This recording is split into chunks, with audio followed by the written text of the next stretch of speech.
Hey Happy Crew, HappiDaze here. In today's video we are going into a little something called what part of the Sugofest should I pull out. So if you've been living under a rock yesterday or today, this morning, depending on where your time zone is, we got news from Bandai that we would be having 3 new characters coming to One Piece Treasure Cruise, that being the versus unit of Luffy and Kaido, the Yamato unit, and of course the Momonosuke. Good units. I'm not going to dig into all the nitty-gritty of each of those units in this video itself. I'll have separate videos for each of them. But I want to at least give you guys some thoughts of what you should be pulling on if you're trying to decide where you spend your gems on this event. So let's go ahead and just take a look at what the Sugofest actually looks like in terms of the structure, what units are there, and we can kind of determine maybe what parts might be smart to pull on. So the good news is we do get a free 10+1 multi, which is awesome. And for that free 10+1, you can actually pull the characters. That's awesome. You love to see it. I always expect to get shafted on these first free multis, so just know that you're probably going to get 10 garbage characters, but hey, some of you might actually be able to go ahead and get the new legends from this free multi. Hopefully you do. Congrats if you do. Luck's kind of crazy there. In terms of gems, of course, because with every great Sugofest banner, there's a gem sale. So I assume it'll be pretty similar to Anniversary. We can get 300 gem packs for, roughly around $99 USD. It'd be nice if they kind of lowered them. Typically, you can get 265 gems for about that price during normal events, TM, Kazuna, and things like that. So usually they just give you a little bit extra in that form of 40 additional gems for the same price there. Hopefully they reset the 10 gem sales, because if you don't pick them up, like the 10 gems for 99 cents is the best deal ever in the shop. Whenever you see that, buy that. It is 100% worth buying that gem sale. But yeah, we'll have to see what the price actually ends up being. It'd be nice if it was less than 99, but I'm not expecting that to be the case. So just keep that in mind. They are going to have some gem sales out there. You can check them out. And if you do want to whale out, you can definitely do that. So as we mentioned, there's 3 new characters in here. The versus unit, Luffy, Kaido, Yamato, and of course the Momonosuke with the scabbards and some other units in the back there. The art on the Luffy and Kaido look absolutely sick. Like, they went hard on that art. It's awesome. And then, of course, there's a new rare recruit, Zoro, and Sanji. That's there. So the one criticism I do have of this event is I wish it wasn't all Wano characters. It is what it is. I was hoping actually it would be that Shanks, if you know what I'm talking about. It wasn't, so unfortunately we hold on hope for another event that will have him, but we're kind of stuck back with the Land of Wano characters, so it is what it is. It's the most popular selling stuff on Japan. The game caters to Japanese folks, so that's what's going to happen. So they did split up this Sugofest into a bunch of different parts, so depending on what you want to pull, it will determine what part you pull on. So altogether there are 4 different parts, and it's really what legends are pulled on each part, which is the important part. So on part 1, you'll be able to pull the pretty much every of the units that are there. Now, because there's a much more giant unit pool that's there, typically, you have a better chance to pull one of them, usually, than if you were to do individual parts. But if you're not pulling for more than 2, then I probably would not recommend spending more than maybe up to 10 multis on part 1, just because there's no guaranteed 30 step to get one of the new units, so you could get shafted really hard, and I've had that happen to me in the past, where you get to the 30th multi and you get garbage and it feels terrible. So take my advice, don't go for 30. If you want to get a character that's guaranteed, pull on their part. But part 1 will have all these 3 new units on there, and hopefully some people get lucky and can pull them really quick, or pull multiple of them really quick, and then switch to other parts for the ones that you do not get. So part 1, you have all the legends on there. So it's a good investment if you want to get a lot of reds. There'll be a lot of red tickets on that part 1. And we'll look at the units that are part of all these different parts in just a little bit, but just talk about the breakdown real quick. So on part 2, it will be the versus Luffy and Kaido unit, who you'll be guaranteed to be able to get after 30 multis. Now, luckily, the average comes out to somewhere around 10 to 12 multis, roughly, if you're pulling on an individual part. Now, for this banner, there is a 15% legend rate, so obviously that's really good. You love to see that. That'll help people out. So hopefully people don't have to go too deep to get these units. So you might get unlucky, have to go to 30 on their parts to get them, but if you're pulling for the just individual specific character, you have better luck and you usually pull them quicker on their individual parts than against the part 1. So Part 2 has the Luffy and Kaido unit there. Part 3 will end up having the new Yamato unit. So if you haven't seen her, she's kind of awesome for PvP. She's a kamikaze nuker. She has some really cool stuff with her special in terms of removing some debuff stuff. So check her out. Check out the video. I'll have kind of the full breakdown of her. But she's a really interesting character, and she'll be on Part 3. And then on Part 4, you have the new Momonosuke and Kinemon and Dejiro. So I think what you'll probably see is, if this is going to be the TM legend, really, right? That Part 4, probably the highest point boosters that are there. So if your main focus or aim is TM, again, the highest nav levels and things like that on TM, you're going to want to aim for Part 4. But of course, that means you have to have the gems to do that, right? I think people will probably be pulling more on Parts 1, 2, and 3, certainly, than 4. But if that is your prerogative and you really want to be able to rank high in TM, you might want to look at Part 4 to pick up that Momonosuke that's there. So let's go ahead and take a look at what the structure looks like. And just so you know the date, so by the time this video comes out, the first part might actually be live. So it goes live on the 10th at news time. Then you have Part 2 going live tomorrow at news time, August 11th, and then Part 3 the next day, August 12th, and then lastly Part 4, August 13th. So gonna have a lot of days to pull. You don't have to rush for one, so if you want to wait for a specific character, you don't have to worry too much about that. That's great. You love to see that. So just keep in mind that the parts are each a day apart. I like when they have this structure. There's been previous Sugofest in the past where they've had like 2 or 3 days between different parts of the Sugo, and it's god-awful. So the fact that it's 1 day between each is good. It's really helpful if you're, especially if you're going for Part 3 or 4. You don't have to, wait almost 2 weeks while everyone's playing with their shiny new toys. So I like the date format there. So let's go ahead and take a look at some of the parts here. So on Part 1, you get a lot of rate boosted characters. You can see all the way up to 30. There's quite a few rate boosted characters that you can pull on the 10+1. So altogether, it's probably somewhere, and I'm not doing quick math there, it's probably somewhere on the order of maybe like 12 to 15, maybe, I think, altogether, if you could count all these different pulls that you could do. So definitely you'll be pulling a lot of rate boosted characters, which is good. With the 15% legend rate, you'll be pulling a lot of legends as well.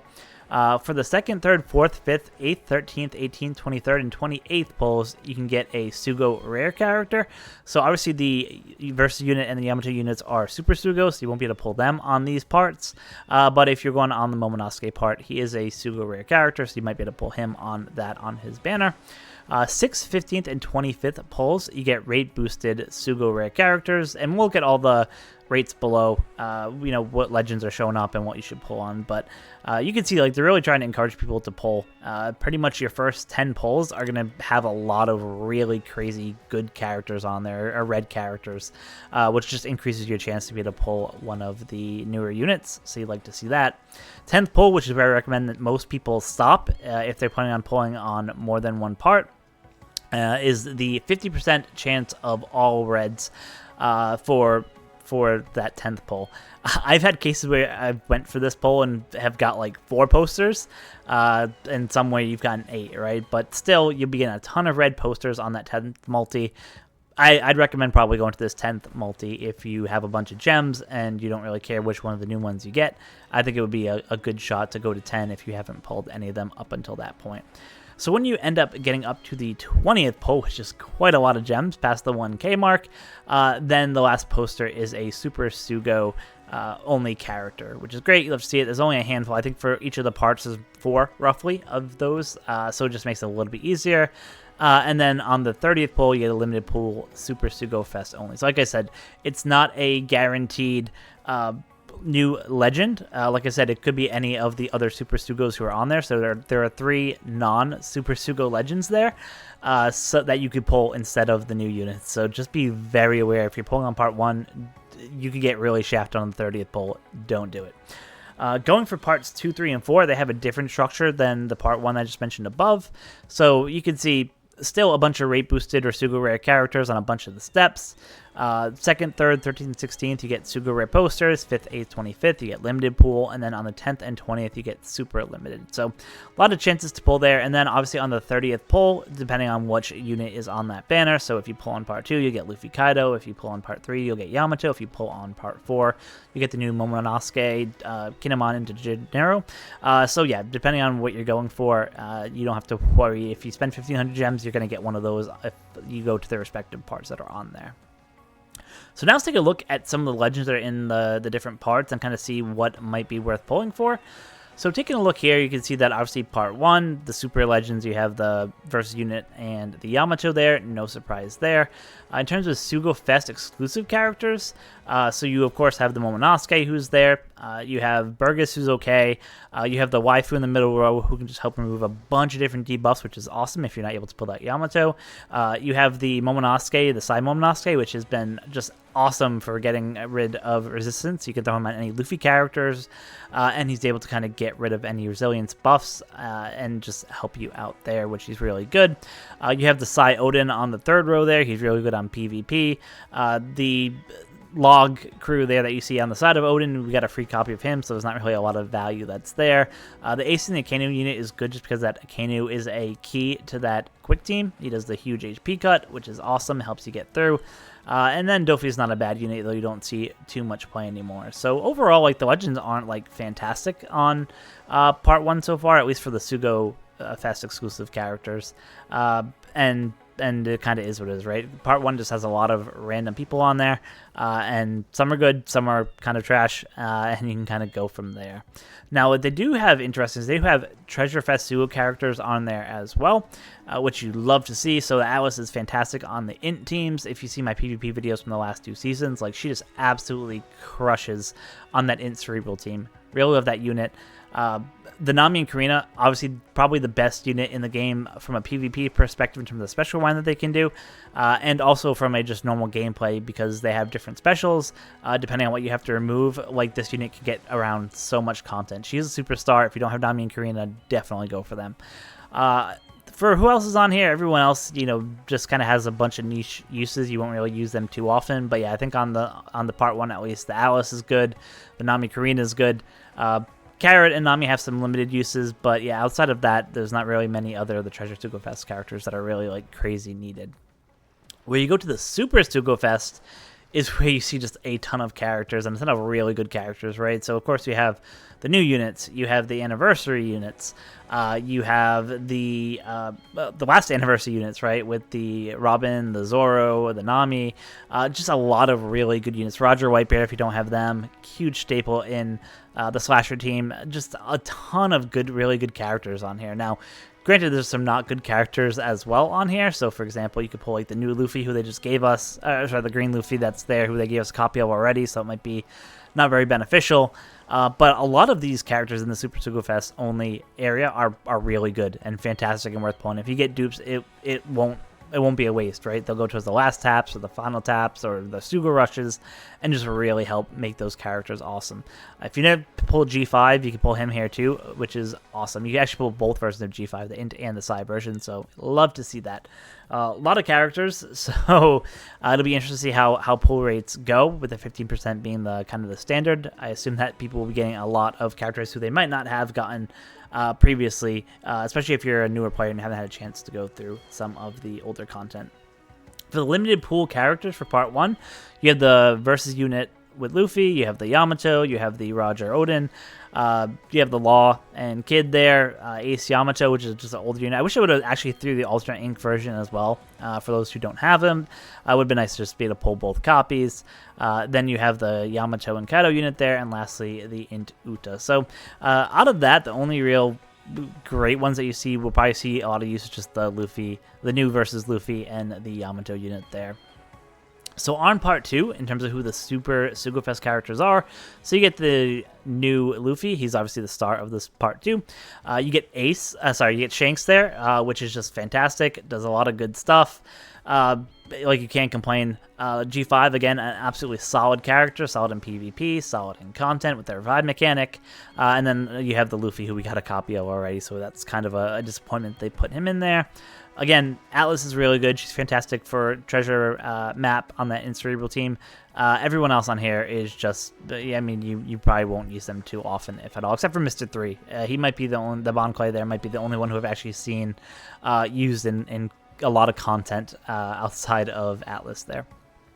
In terms of the Sugofest exclusive characters for part 2, you do have the new Dofi Sugar, which is good. You have the Momonosuke, both Momonosuke. You have the latest one with the quick version, as well as the Sai version that's there. Other characters that are really good here, I mean, you have the Ulti and Black Maria, who could do some special run, I believe, in PvP. But outside of that, like, a lot of these characters are older characters who don't really have too many roles in content today. Obviously, the Tesoro is good here. If you don't have him for your quick team, does a huge damage, fixed damage. If you get him up to level, he might break 5. But yeah, overall, not the list for the Super Sugos isn't that impressive for part 2. For the limited pool, obviously the Shanks is good, the Versus unit Luffy is good, the Sai Yamato is good, of course the G5 is good, but yeah, everything else is just kind of trash, right? So it's kind of a combination of the previous Sugo units that you saw, plus a couple other ones. And then when you get up to the super limited pool, you can see it's just a trimmed down copy of what you saw above. Like I said, you're really going for probably either the Versus Luffy and the Shanks, and then anything else that you can get is just kind of gravy, but they're kind of the two best characters of that bunch. So for part 3, you end up having the Yamato unit here. She is paired with Ace, so again, a great anniversary legend. Love to see it. A lot of people don't have final taps or, you know, anything like that maxed out, so having Sugo rushes and having these characters there just give people a chance to level them up, so you like to see that. Yamato unit herself is really good, but yeah, for the Super Sugofest characters, really it's just Yamato and Ace who are good there. Law and Kid aren't bad, they have some niche uses, but you don't see them too often, and the Int Uta there has kind of fallen off in recent years, with the Int team kind of being completely re-envisioned. For the Treasure Sugofest only characters, like I said, there's not really, you could say the Nami and Carrot might be a little good, but everyone else here just isn't that great. Or you won't use that often. You'll have characters that can get through different ways to do it. The Carrot and Wanda you see is good because they can actually help you get through some defensive effects, which is good, but everyone else is just kind of okay. So going to the Sugofest exclusive character area, so out of here, if I had to pick like who's the best unit that you see here, I'll do 2, both starring one of the same characters at least. So the Robin and Koala unit that you see here are really fantastic for the PvP team that you can use, the Free Spirit team. Nerf's Free Spirit just helps you do a ton of damage, real useful in PvP. Love that character, use them a lot in PvP. And then the other one is Robin Jinbei. So a lot of people probably have this unit because it's an older unit, but Robin and Jinbei just allow you to, you know, just get rid of Rainbow Shield. That swap effect just helps you get damage reduction. Like, there's just a lot of really great stuff that they can do. Some of the newer units, like the Bow unit is okay. The Love special ability of hits and things is just, it's interesting, but yeah, it's not great or anything like that. So not a ton of great characters in here, but that kind of is what it is.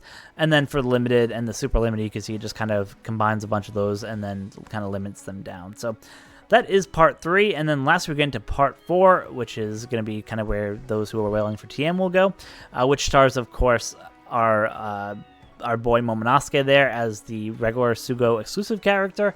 And then for the Super Sugos, because one of the new units isn't there, you obviously have Anniversary Luffy, which is awesome. You love to see it. Roger Odin, who are just kind of okay.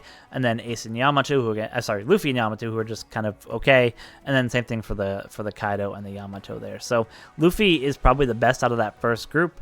By a long shot. And then going into the second, Treasure Fest, Sugofest only, of course, Nami and Karina is the best.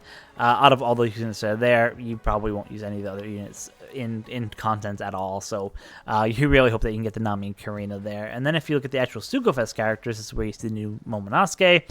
You see the Moria and Perona that's there. That's good from the last couple batches that have come out before the Memories Sugofest.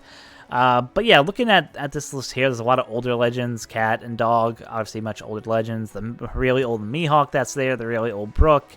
You do have Law, which just recently got the Sleep Revolution, so that's kind of cool, I guess, if you don't have him maxed out. But most probably do with the different copies that we've been getting from him. So not a ton of like really great characters here, outside of probably, I would say, the Momonosuke is obviously who you want to go because he's new. Iso is interesting, has some niche uses there. The Whitebeard and Blackbeard are kind of interesting for their knockback ability or ability to prevent your crew from being knocked back. But yeah, everyone else here, and sorry, I would say the one other useful unit here is the Hiyori unit here, who just allows you to get full Wano orbs, which is awesome with their special. But yeah, outside of that, not too many great characters here. It's just going to be a bummer if you probably pull a lot of those. And then it just whittles it down even more. until you kind of get down. So what is nice is because this is a treasure map banner, or because it is part of the treasure map banner, you'll see that they have a bunch of treasure map characters on here. Nothing too crazy. Like I said, if you've been pulling in the last couple TMs, you've probably seen a bunch of these rare recruits, so nothing too special there. And yeah, this is just all the different list of characters that are out there. So yeah, that's the end of all the details that we have for the Sugofest. So if you got this far in the video, you're probably asking, like, where should I be pulling, or where am I spending my gems from? So with anything, it's going to depend really on you and what your preference is on the game.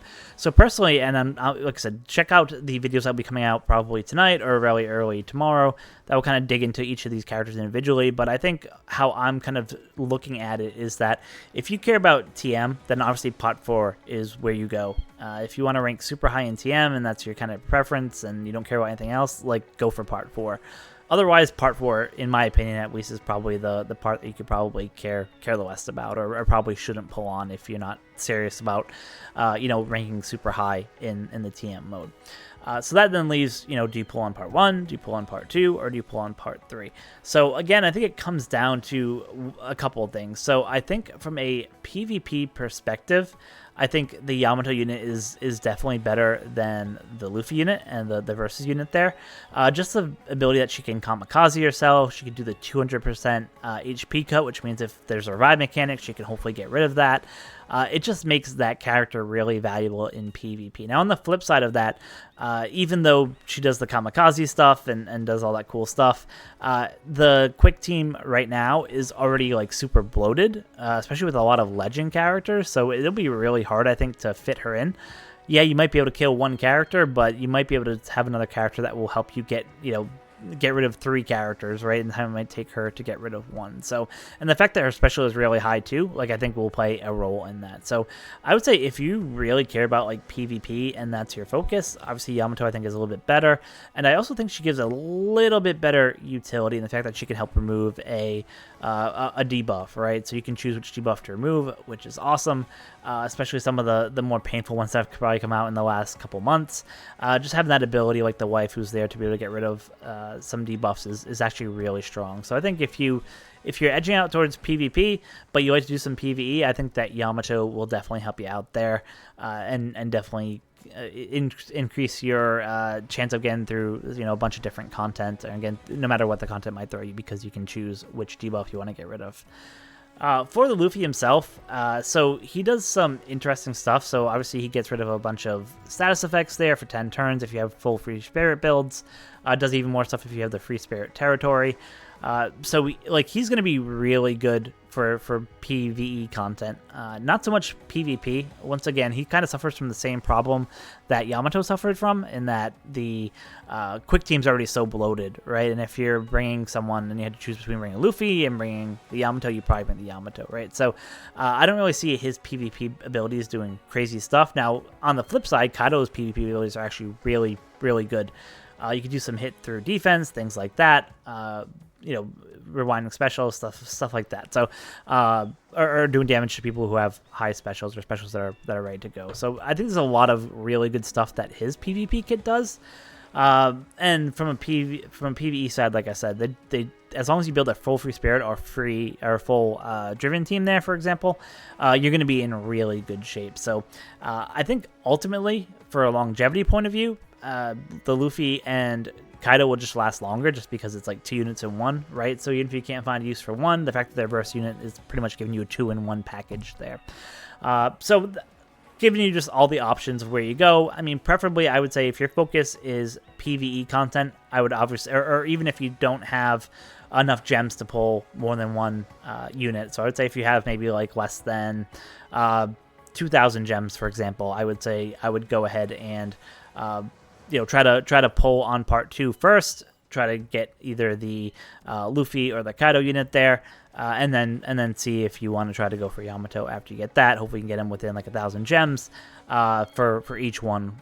Sometimes that doesn't work out. You could have to go to the 30th multi, but that kind of is what it is. So PvE content, I do give the edge to the Luffy Kaido unit here, and the 2-1 value, you can't argue.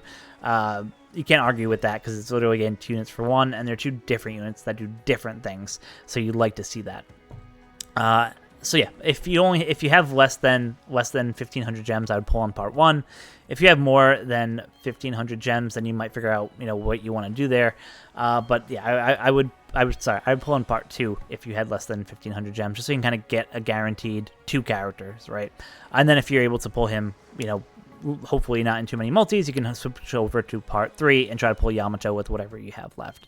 So that would be my kind of game plan. Like I said, but if your focus is more PvP and getting around really annoying, nasty debuffs that are in pretty much every piece of content that's there, whether it's Kazuna, whether it's co-op, whether it's PvP, or any other game modes that we have out there, like that Yamato is really good. So a lot depends on your focus. So ask yourself, do you care more about PvE? Do you care more about PvP? Do you value having 1 character versus getting 2, even though it's technically one unit, and some of those other factors. So for myself, I think I'm waiting for part 2. So I think I have roughly somewhere around like 920 gems, something like that. And I've been shafted really bad in part 1, so I am actually not going to be pulling in part 1, which goes live probably in just about an hour and a half from when I'm recording this video. But yeah, completely up to you. I think if you don't have a lot of legends, part 1 is obviously definitely the play as a newer player, for example, because you can get any of the new anniversary legends, you get any of the older anniversary legends. It just gives you a lot of flexibility in what you can do there. So if you're a newer player, part 1 is probably makes the most sense for you, because you'll get a lot of new units that will help out your box and help kind of start building teams for synergies and things like that. So with that, I've been rambling super long enough. I want to wish you guys the best of luck in your pulls. I hope you get them on the first multi, or even on the free multi, and I hope that your pulls are good. I'll have some pull videos here definitely within the next couple days, so keep an eye out. I will also start posting videos of the individual character analysis, probably starting tonight. I'm hoping to maybe get Luffy and Kaido and Yamato tonight, do Momonosuke tomorrow. Like I said, I think he out of the 3, he's probably the weakest, or probably not worth pulling for, at least in my opinion. So it makes sense for me at least to focus on the 2 that I would pull for in part 2 or part 3 individually. So enough talking. Thank you guys so much for watching. Let me know in the comment section below what you're pulling for. Love to hear. Until next time, be kind to each other.